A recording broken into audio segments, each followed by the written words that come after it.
Hello दोस्तों, मेरा नाम है अशब और आपका स्वागत करता हूं मैं अपने वॉर्म फार्मेसी प्लेटफॉर्म पर। आज हम यहां बात करने वाले हैं ईयर इन्फेक्शंस के बारे में। जिन लोगों को कान में दर्द होता है, उसके क्या रीजन हो सकते हैं, किस कारण वो दर्द होता है, उसके ट्रीटमेंट क्या होंगे और साथ ही उसके सिम्टम्स क्या होंगे, ये सारी चीजें हम जानेंगे अपने इस वीडियो से। ओके, तो ये आप लोगों के लिए बहुत इंफॉर्मेटिव वीडियो होने वाला है। साथ ही उन लोगों के लिए जो अपनी क्लिनिकल प्रैक्टिस को रन कर रहे हैं, उनके लिए ये वीडियो बहुत यूजफुल होगा। ठीक है, उससे पहले हम लोग जान लेते हैं सबसे पहले कि आपका जो ईयर होता है उसकी मेनली फिजियोलॉजी क्या होती है और साथ ही उसके अंदर की एनाटॉमी क्या होती है, यानी आप लोगों का कान अंदर से दिखता कैसे है। देखिए, बेसिकली तो अगर मैं आपसे पूछूं कि कान का फंक्शन क्या है, तो आप सभी लोग मुझसे यही कहेंगे सर, एक सुनना। यानी हम लोग जो सुन पाते हैं किसी को, इसी चीज को क्या बोलते हैं हम, कि आपका कान क्या कर सकता है, किसी की आवाज को सुन सकता है। बिल्कुल आप लोग सही बात कर रहे हैं, लेकिन इसका एक बहुत इंपॉर्टेंट फंक्शन है।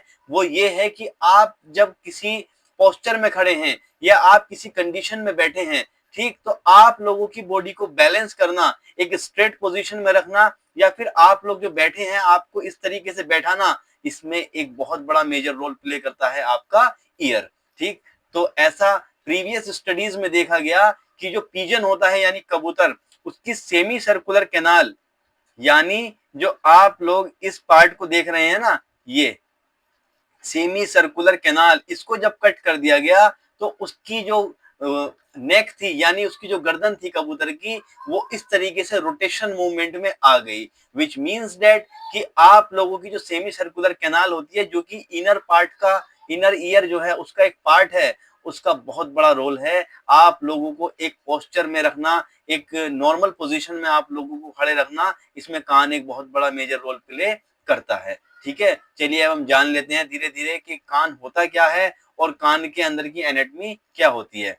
देखिए, जो आउटर पार्ट आप लोगों को दिख रहा है कान का, ये इसको बोलते हैं हम पिन्ना। ठीक, मतलब जो ग्राफ्टिंग सर्जरी होती है, इसका वहां पे यूज किया जाता है। आप लोग नेजल सर्जरी करते हैं या कान की जो सर्जरी होती है, उसमें इस पिन्ना के पार्ट का यूज किया जाता है। उसके बाद जो आप लोग इस चीज को देख रहे हैं, that is the ear canal, यानी एक खाली स्पेस आपके कैनाल के अंदर, ईयर के अंदर होता है। इसको ईयर कैनाल कहा जाता है और इसका मेनली फंक्शन है, जो साउंड वेव्स होती हैं वो इसी कैनाल के थ्रू आपके कान के अंदर ट्रेवल करती हैं। And that is the ear drum. ठीक, यानी जो कान का पर्दा, आप लोग सिंपल लैंग्वेज में इसको बोलते हैं, इससे जाकर ये टकराती हैं। उसके बाद जो आप लोगों को ये बोन्स दिख रही हैं, यानी हड्डियां, कान के अंदर 3 हड्डी होती है ना, इंकस, स्टेपिस एंड मेलियस। ठीक, इन्हीं 3 हड्डियों का क्या रोल है कि ये आपस में वाइब्रेट मूवमेंट करती हैं जब आप लोगों को बाहर से साउंड वेव्स आती हैं। आफ्टर जब इस यहाँ तक आपकी ट्रेवल्स करती हुई वेव्स आ जाएंगी, उसके बाद वो आगे फॉरवर्ड हो जाती हैं। देन ये आप लोगों का क्या कहलाता है, ये हो गया आपका outer part. And this is ये हुआ आपका मिडिल पार्ट, ठीक, कान का बीच का पार्ट। एंड लास्ट आप लोगों का ये क्या होता है भाई, इनर पार्ट होता है कान का। ठीक, इनर पार्ट में आप लोग देख सकते हैं semi circular canal, vestibular nerves and auditory nerves. ठीक है, और ये होता है आप लोगों का कोक्लिया। इन सभी चीज, ये जो आपको दिख रही है, ये सारी चीजों का मेजर रोल होता है कि जो कोक्लिया सेल्स होती हैं, मतलब उनका फंक्शन ही सेल्स का ये है कि वो आप लोगों के साउंड वेव्स को सुन पाती हैं और ब्रेन तक पहुंचा पाती हैं। किस नर्व के through, that is the auditory nerve. ठीक है, ऑडिटरी नर्व आपकी कहां से जुड़ी हुई है, इससे कोक्लिया से जुड़ी हुई है। ठीक, और ये आपको जो एक पार्ट यहाँ पर दिख रहा है, that is the eustachian tube. ठीक, इसका एक बहुत बड़ा रोल है कि ये यूस्टेशियन ट्यूब आपके गले से कनेक्ट रहती है, नेक से कनेक्ट रहती है। ठीक है, और थ्रोट इन्फेक्शन की वजह से भी आप लोगों को कान में जो इन्फेक्शन देखने के लिए मिलते हैं, उसका एक मेजर रोल ये है कि आप लोगों की यूस्टेशियन ट्यूब जो है वो गले से कनेक्ट रहती है। ये जो आप लोग देख रहे हैं, that is the eustachian tube. Okay, तो ये छोटी सी आप लोगों की एनाटॉमी थी कान की। अब हम चलते हैं कान में दर्द की दवा। ठीक, यानी कान में जो दर्द होता है वो होता किस वजह से है, सबसे पहले आप लोग ये जान लीजिए। देखिए, सबसे पहले आप लोगों का आता है मिडल ईयर इन्फेक्शन। ठीक, यानी कान का जो बीच वाला पार्ट है, अगर वहां किसी वजह से इन्फेक्शन हुआ है, ठीक, विच मीन्स कि आपके कान में कोई होल था, ठीक है, कोई कान में छेद था उसकी वजह से कोई डेब्रीज अंदर की तरफ चली गई, जिसकी वजह से आप लोगों को कान के बीच के पार्ट में इन्फेक्शन हुआ और उसकी वजह से वहां पे पेन बढ़ गया। या फिर आप लोग स्विमर एयर, ये चीजें देख सकते हैं। स्विमर एयर मतलब जो बच्चे नहाते हैं, नहाने के बाद उनके कान के अंदर पानी रह जाता है, ठीक है, तो पानी रहने की वजह से भी आपको कान में पेन हो सकता है, ठीक, क्योंकि वो कान के आउटर पार्ट में क्या करेगा, इन्फेक्शन कोज करेगा।